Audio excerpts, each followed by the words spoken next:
All local, all morning. This is Fox 61, Connecticut's news station. And I didn't know what it was, so I packed up my stuff, and then I heard maybe 7 shots in a row. Well, students were recounting the moments a gunman opened fire on the Florida State University campus in Tallahassee. Coming up, we'll tell you what we know about the accused shooter and how police said he got access to the gun that ultimately killed 2 people. It is 6 o'clock. Good morning. Thank you for joining us on this Friday on Fox 61 and on Fox 61 Plus. I'm Tim Lammers. And America Arias will get you much more out of Tallahassee in just a few minutes. First, though, we're getting a check on the weather as you're getting up, getting ready. Maybe starting to get the kids up, get ready for school. Good morning. Hey, good morning. A beautiful day yesterday. More of the same today. Actually, warmer in spots today rather than yesterday. Temperatures were around 59 degrees over in Willimantic yesterday afternoon, 63 in New Haven, and 61 over in Hartford. But for today, we have a cold start. There could be some patchy frost in some of our higher elevations. Not a widespread issue at all. Some of us are just waking up in the lower 30s to the upper 20s. We have a warm finish on the way with temperatures in the middle to upper 60s. Right now, sitting in the 20s over in northeastern Connecticut, 31 degrees in Torrington now. It's 33 in Meriden. Good morning to you. Waking up in the upper 30s in Bridgeport. Wind speeds are out of the north this morning, but they are calm. Over time, though, those winds are going to shift to out of the south, and they're going to pick up, gusting towards about 20 to 25 miles per hour throughout the day today. So those winds kicking back in. Temperatures today will be up around 60 to 65 degrees, depending on where you are along the shoreline. You may notice a little bit of more of a breeze that's kicking in, some cooler numbers in the lower 60s. Otherwise, mid 60s in some spots with a partly cloudy sky. So more clouds are expected this afternoon. Then for tomorrow, it's a little taste of summer. Temperatures inland are around 82 degrees, the lower 70s for areas along the shoreline. It is cooler for our Sunday, still overall nice. We'll talk about any rain chances on the way coming up in just a bit. Now, as we check in with the roads this morning here in the top of the hour, no major issues to tell you about. So just take a look at our state line drive times as things are running smoothly. So our drive times here, Hartford to Massachusetts, around 37 minutes. New Haven to Rhode Island is up towards about an hour and 8 minutes. And then you are looking over in New Haven to New York just fine, as well as westbound 84. Over to you.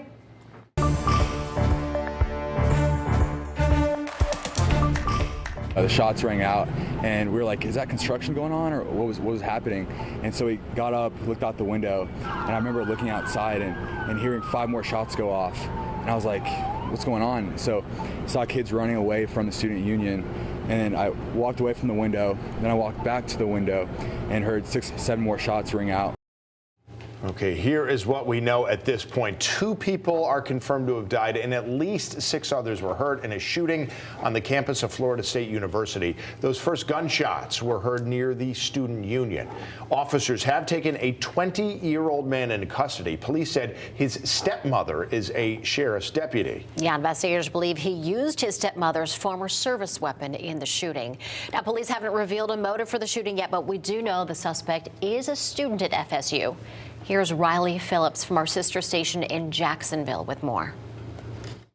Law enforcement providing a clearer picture of the events surrounding Thursday's deadly shooting at Florida State University. According to FSU Police Chief Jason Trumbauer, the suspect opened fire near the student union around 11:50 in the morning, shooting multiple people. FSU police responded immediately, engaged, neutralized, and apprehended the shooter. The suspect has been identified as 20-year-old Phoenix Eichner, a student at Florida State. His stepmother, a deputy with the Leon County Sheriff's Office. Leon County Sheriff Walt McNeil confirmed the gun used in the shooting is believed to be her personal firearm. He has been steeped in the Leon County Sheriff's Office family, engaged in a number of training programs that we have.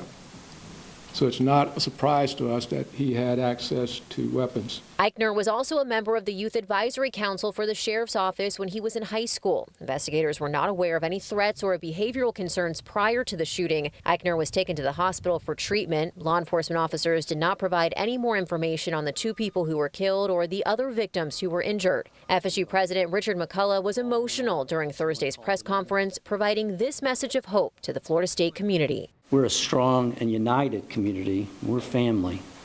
And so we'll take care of all of you. And we'll get through this together.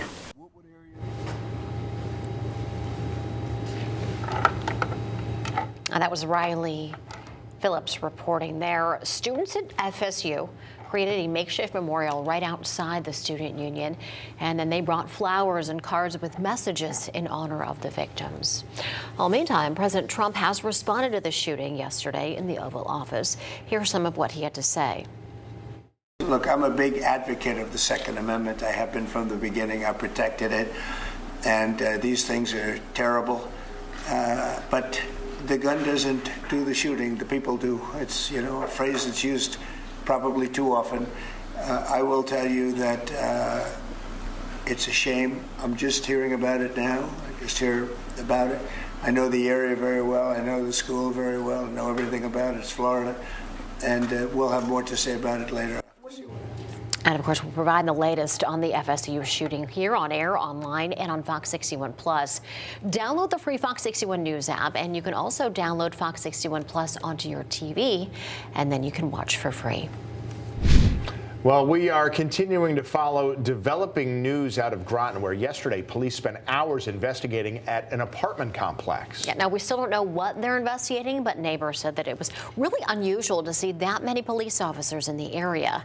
We have Fox 61's Glenn Kittle down in Groton right now. Glenn, what are you seeing right now? What are you hearing?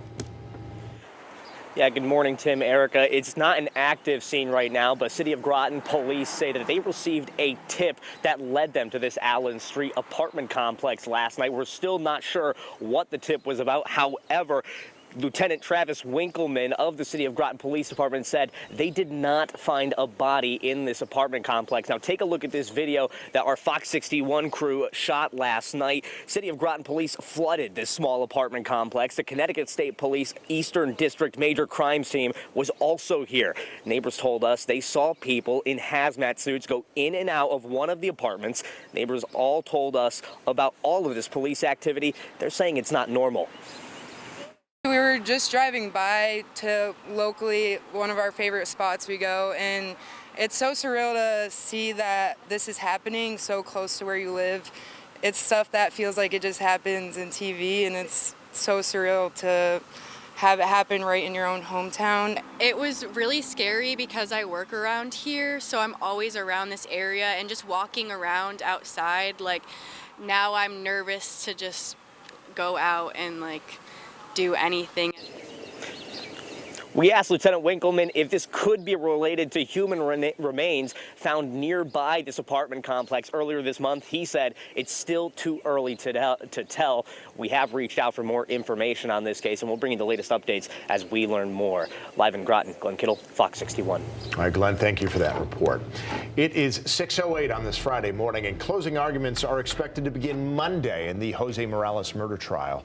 Over the past 2 days, both the prosecution and the defense have questioned Morales, and a lot of those questions centered around what happened the night his girlfriend, Christine Holloway, was killed back in 2019. Fox 61's Stephen Reels has the latest from Milford. The defense has rested its case, and an end is now in sight. It marked 2 straight days of testimonies from Jose Morales as he once again tried to prove that he did not kill Christine Holloway. Mr. Morales, did you kill Christine Holloway? No.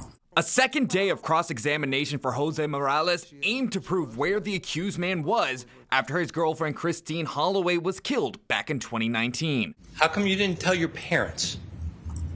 Oh yeah, Mom, by the way. I was scared. I was freaking out. I was high. All I did was I hit myself in the room downstairs. Earlier, Morales claimed intruders killed Holloway with a crowbar and told Morales not to say anything. Morales told the jury he couldn't help because he had just smoked PCP. Where did you go? So that was the second time in the gas station. After that, I just went back to the apartment. Morales claimed he left the apartment 3 times after the incident to get cigarettes from nearby gas stations on December 1st. Once at 6 a.m., then at 8 a.m., and finally 1 p.m. as shown in video evidence. Morales said sometime after 9 in the morning, he removed Holloway's bloody clothes, cleaned up the scene, and placed Holloway's body in a bathtub. But that just left the prosecution with the question: how could Morales remember when these events happened if he was on PCP? Were you so intoxicated on a substance, PCP, or alcohol or any other substance that you do not remember killing Christine Holloway? I did not kill Christine Holloway. Now, all eyes are on Monday, where both sides are expected to give their closing arguments. After that, it will be in the hands of the jury. In Milford, Stephen Reels, Fox 61. And we are streaming the Jose Morales trial until a verdict is reached. You can watch it live Monday on Fox 61 Plus, on Apple TV, Amazon Fire, or Roku. You can also download the free Fox 61 app in your app store and watch it that way. Well, family and friends gathered in Hartford to remember a teenage boy who was shot and killed. 17-year-old Chevron Wilson died on Sunday after being shot near Weathersfield Avenue and Barker Street. Well, the group Mothers United Against Violence, along with those families and friends, were all at a vigil to remember him yesterday. And during that vigil, we spoke with his grandmother about her grandson. It made me feel sad but happy. He have a friend. And so much people, all my church people, them was here, my daughter, my granddaughter, you know, everybody here. I feel so released, you know, that he have so many people to come.